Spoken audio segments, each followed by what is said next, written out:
बिस्मिल्लाहिर्रहमानिर्रहीम। अस्सलाम वालेकुम जी, वेलकम टू माय चैनल। उम्मीद करती हूँ आप सब लोग खैरियत से होंगे। मैं भी अल्हम्दुलिल्लाह बिल्कुल ठीक। सबसे पहले तो रमज़ान की बहुत बहुत मुबारकबाद। दुनिया में हर जगह रमज़ान की रौनकें हैं। सहरी अफ्तारी के अपनी एक मज़े हैं और यहाँ पे मैं भी अफ्तारी की ही तैयारी कर रही हूँ। एक्चुअली जितनी टेंशन सारा साल रहती है कि क्या पकाना है, उससे भी ज़्यादा टेंशन रमज़ान में हो जाती है, क्योंकि एक पकाने के साथ साथ जो सहरी और अफ्तारी के अलग अलग खाने होते हैं और फिर सबको यही होता है कि कुछ नया नया ट्राई किया जाए। तो आज मेरे साथ भी कुछ इसी तरह से हुआ कि जो भी चीज़ हस्बैंड को बोल रही थी कि मैं आज ये बनाती हूँ, कि वो हर चीज़ पे ना करे जा रहे थे। काफ़ी ज़्यादा चीज़ों के मैंने नाम लिए तो उन्होंने मुझसे कहा कि कुछ नया बनाओ, और उस नया बनाने के चक्कर में आज मैं कुछ ऐसा बना रही हूँ जो मैंने इससे पहले कभी नहीं बनाया। वैसे तो बहुत ज़्यादा कॉमन है, लेकिन मैंने इससे पहले कभी भी ट्राई नहीं किया। फ़र्स्ट टाइम मैं दही बड़े बना रही थी। पंजाबी में दही बल्ले कहते हैं। तो मैंने फ़र्स्ट टाइम उसको घर पे ट्राई किया। एक्चुअली मुझे पसंद नहीं है, लेकिन मेरे हस्बैंड को काफ़ी पसंद है। तो जी, रेसिपी मैं आपके साथ शेयर करूँ उससे पहले मेरे चैनल को सब्सक्राइब कर दें, लाइक शेयर और कमेंट भी करना कि आपको रेसिपी कैसी लगी, मेरी वीडियोस कैसी लगती हैं। प्लीज़ मुझे फ़ीडबैक किया करें, चाहे 1 व्यू आए चाहे 10 व्यूज़ हों। प्लीज़ मुझे ज़रूर शेयर किया करें अपना फ़ीडबैक। तो जी, यहाँ पे मैं पुदीना काट रही हूँ, क्योंकि इसके साथ पुदीने की चटनी बनेगी। बहुत मज़ेदार किस्म की चटनी बनती है और मुझे सिर्फ़ इसी की वजह से दही बड़े पसंद हैं।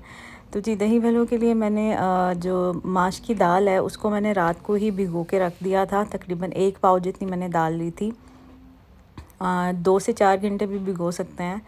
और उसको अच्छी तरह से जब वो सोख होगी, उसका पानी नितार के उसको मैंने ब्लेंड किया है। उसमें नमक, लाल मिर्च और ज़ीरा डाल के बस यही 3 चीज़ें डलेंगी, और थोड़ा सा पानी डाल के उसकी बस कंसिस्टेंसी ही चेक करनी है। और उसको बस इतना करना है कि उसके अंदर के जो दाने हैं वो बहुत ज़्यादा जो है वो क्रीमी सा पेस्ट उसका बनाना है। मैं जब भी कोई रेसिपी ट्राई करती हूँ फ़र्स्ट टाइम, तो मैं कुछ 5 से 6 वीडियोस देख लेती हूँ, और उसमें से जो सबसे ज़्यादा इजी मुझे रेसिपी लगती है मैं वो ट्राई करती हूँ, या उसको अपने अकॉर्डिंगली मॉडिफाई कर लेती हूँ। कुछ लोग इसमें मूंग की दाल भी ऐड कर रहे थे जो ग्रीन वाली होती है, लेकिन मैंने सिर्फ माश की दाल के ही बनाए, क्योंकि मुझे याद है बचपन में मेरी जो अम्मी हैं वो बनाया करती थी, तो वो सिर्फ माश की दाल ही यूज़ करती थी, तो मैंने भी सिर्फ माश की दाल ही यूज़ की। और उसको पेस्ट बनाने के बाद उसमें मैंने थोड़ा सा जो सोडा मीठा सोडा है वो ऐड करके उसको कुछ देर के लिए छोड़ दिया, ताकि जो उसकी जो फॉर्मिंग है वो अच्छी सी हो जाए। और उसके लिए फिर बाकी प्रिपरेशन जो होती हैं वो मैंने करना स्टार्ट कर दी। यहाँ पे मैं चटनी जो ग्रीन पुदीने की चटनी है जो मेरी फेवरेट है वो मैं बना रही हूँ। पुदीना, धनिया और ग्रीन मिर्चें, और उसमें नमक, ज़ीरा और काली मिर्च, ये 3 चीज़ें टोटल ये 6 चीज़ें बनती है। और ये 6 की 6 चीज़ें जो हैं जिगर जो हेपेटाइटिस के पेशेंट्स हैं उनके लिए ये बहुत ज़्यादा फ़ायदेमंद है, लाल मिर्च के बगैर। ग्रीन चिलीज़ जो है वो भी उसको थोड़ा सा कम क्वांटिटी में रखें। मेरी मदर जो हैं वो उनको हेपेटाइटिस था, तो काफ़ी ज़्यादा डॉक्टर्स भी और जो मतलब काफ़ी जगहों से उनका ट्रीटमेंट चल रहा था, सब ने उनको यही चीज़ें बताई थी कि ये चीज़ें आप अपने खाने में ज़रूर इनटेक किया करें। एनीवे जी, अल्लाह सबको बीमारियों से बचाएं, सबके माँ बाप को लंबी ज़िंदगी, सेहत, तंदुरुस्ती दे। जिनके पेरेंट्स इस दुनिया से जा चुके हैं उनकी मग़फ़िरत फरमाए, मेरे माँ बाप की मग़फ़िरत फरमाए। दुआओं में याद रखिएगा और ज़रूर उनकी मग़फ़िरत की दुआ कीजिएगा। तो जी, यहाँ पे अब मैं दही भल्लों के लिए पापड़ी रेडी कर रही हूँ, और पापड़ी के लिए मैंने लिया था वाइट जो मैदा होता है उसमें थोड़ा सा बेसन ऐड करके ज़ीरा और थोड़ा सा ऑयल डाल के उसका आटा गूँध लिया था, और उसको भी थोड़ा सा थोड़ी देर के लिए मैंने रख दिया उसको कि वो थोड़ा सा नॉर्मल सा हो जाए। जी, यहाँ पे मेरी ग्रीन चटनी हो गई है रेडी, और अभी मैं यहाँ पे तैयारी कर रही हूँ जो पकौड़ियाँ होती हैं साथ में उसकी। और इसके लिए मैंने बेसन और जो घर का गंदम का आटा होता है वो ऐड करना है, और आटा कम ऐड करना था, ये मेरे से ज़्यादा गिर गया था। अगर आप 1 प्याली बेसन ले रहे हैं तो 1/4 प्याली जो है वो आप आटा उसमें ऐड करें। बिल्कुल जैसे बाज़ार की फुल्कियाँ होती हैं, बिल्कुल उस तरह की बनेगी। और थोड़ा सा उसमें पानी ऐड करके नमक, लाल मिर्च और अजवाइन ऐड करके उसकी एक पेस्ट बना लें। अच्छा जी, मैं फ़र्स्ट टाइम भल्ले जो है ये फ्राई कर रही थी, तो मतलब साइज़ इसका मैंने 1 टेबलस्पून जितना आइडियल रखा, तो सब एक जैसे बड़े अच्छे मेरे भल्ले तैयार हो गए थे। तो जी उसके बाद फिर पकौड़ियों की बारी आई। मैं तो स्पून से ही बना रही हूँ, लेकिन जो मैंने वीडियोस वगैरह में देखा है वो बॉटल से और दूसरे तरीक़ों से भी बना रहे थे, लेकिन स्पून से इजीली बन जाती हैं। मेरी थोड़ी कंसिस्टेंसी जो थी वो थोड़ी लिक्विडी ज़्यादा थी, लेकिन मुझे इस तरह से पसंद है। लेकिन आप थोड़ी सी अगर कम रखेंगे तो ज़्यादा इजीली बनेगी।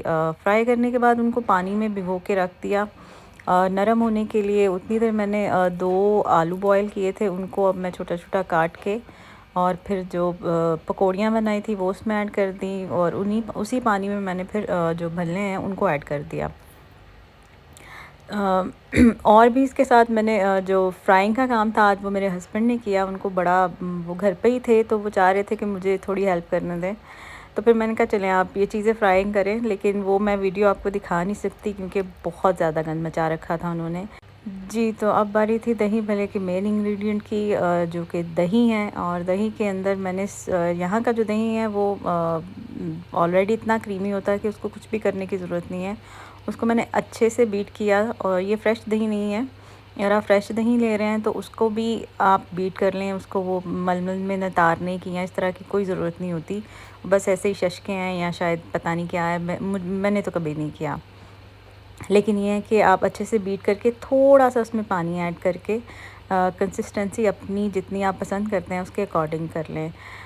तो यहाँ पे मैंने प्याज, आलू, पकौड़ियाँ और जो चटनी का जो मिक्सर बनाया था उसके नीचे मैंने एक लेयर करके ऊपर थोड़ा-सा दही ऐड कर रही हूँ, और ऊपर उसके बाद जो सोक किए हुए भल्ले थे उनको हल्के हाथ से निचोड़ने के बाद फिर उनकी एक लेयर, फिर दही, फिर चटनियाँ ऊपर ऐड करके और फिर प्याज से गार्निश कर जो पापड़ी है वो सबसे एंड पे उसको सर्व करने टाइम ऊपर डालें, नहीं तो वो सोक होके वो बिल्कुल सॉगी सी हो जाती है, वो दही वगैरह चटनियों को सोक कर लेती है। और जी उसके अलावा साथ में बने थे गार्लिक राइस, ग्रिल्ड वेजिटेबल और चिकन मैं रेडी ही यूज़ कर रही हूँ यहाँ पे, क्योंकि टाइम नहीं था। मैं फ़र्स्ट टाइम ये सारा कर रही थी और एक ही टाइम पे कर रही थी। मैंने कुछ भी बना के फ्रीज़ नहीं किया। पहले मैं रमज़ान में चीज़ें बना के फ्रीज़ कर लेती थी, लेकिन अभी 2 लोग होते हैं, और दूसरा फिर ये होता है कि सब कुछ रेडी होगा तो फिर इफ्तार की फ़ील नहीं आती है। मतलब पाकिस्तान में जो रौनक होती है, जो फैमिली के साथ इफ्तार की रौनक होती है, वो यहाँ पे बिल्कुल भी फ़ील नहीं होती है। इस तरह से ये होता है कि ज़रा काम शाम में बिज़ी रह के थोड़ा-सा फ़ील आता है। फिर सारा दिन आप कुरान पाक भी पढ़ते हैं, नमाज़ वगैरह भी पढ़ते हैं, तस्बीहात भी होती हैं, लेकिन फिर कुकिंग करके थोड़ा-सा माइंड फ्रेश हो जाता है। जी, ये समोसे, आलू के कतले और अंडे मेरे हस्बैंड ने फ्राई किए हैं, और आप इनकी हालत देख के ही समझ सकते हैं कि बाकी किचन की हालत क्या होगी। तो यहीं पे मैं आपसे चाहूँगी इजाज़त। अपना बहुत सारा ख्याल रखिएगा। अल्लाह